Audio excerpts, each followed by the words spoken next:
Welcome to 9 vibes. India కూటమిలో మళ్లీ విభేదాలు బయటపడ్డాయి.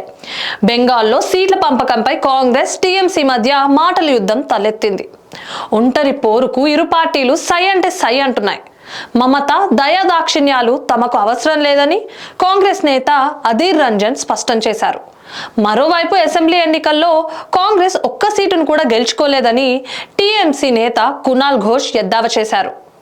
కేంద్రంలో ఎన్డీఏ ప్రభుత్వాన్ని ఓడించడమే లక్ష్యంగా విపక్ష పార్టీలు ఏర్పాటు చేసిన ఇండియా కూటమిలో విభేదాలు బహిర్గతమవుతున్నాయి.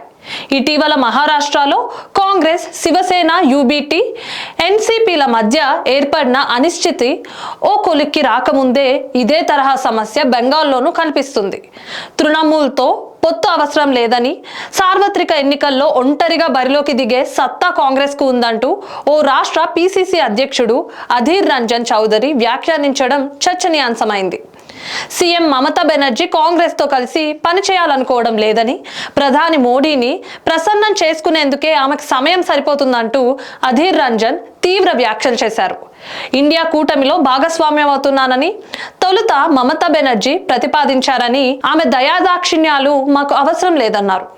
సీట్ల పంపిణీ విషయంలో మమతా బెనర్జీని ఎవరు విశ్వసిస్తారని అధీర్ వ్యాఖ్యానించారు. పొత్తులో భాగంగా బంగాల్లోని మొత్తం 42 లోక్సభ నియోజకవర్గాల్లో 2 స్థానాలు కాంగ్రెస్కు ఇవ్వాలని అధికార తృణమూల్ భావిస్తున్నట్లు సమాచారం. ఆ ప్రతిపాదన నచ్చనందుకే అధీర్ ఈ మేరకు వ్యాఖ్యానించినట్లు తెలుస్తోంది. ఎన్నికల్లో గెలిచినందుకు తమకు కాంగ్రెస్ అవసరం లేదని టీఎంసీ నేత కునాల్ ఘోష్ పేర్కొన్నారు.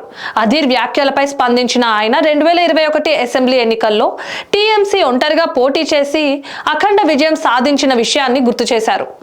ఆ ఎన్నికల్లో వామపక్షాలతో పొట్టు పెట్టుకున్నప్పటికీ కాంగ్రెస్ ఒక్క సీటు గెలవలేకపోయిందని ఎద్దేవా చేశారు. ఇండియా కూటమిని దృష్టిలో పెట్టుకునే కాంగ్రెస్ కు టీఎంసీ మద్దతిస్తోంది. సీట్లపై మమతా బెనర్జీ తుది నిర్ణయం తీసుకుంటారు. మమతా బెనర్జీ 2 సీట్లు ఆఫర్ చేస్తే మాకు 8 కావాలని కాంగ్రెస్ నేతలు అడుగుతున్నారు. అసెంబ్లీలో 294 స్థానాలున్నాయి. ఎన్నికల్లో మీరు ఒక్క చోట కూడా ఎందుకు గెలవలేకపోయారు మరి అని విమర్శించారు కునాల్ ఘోష్. ఇలాంటి మరిన్ని అప్డేట్స్ కోసం స్టే ట్యూన్ టు 9 వైబ్స్.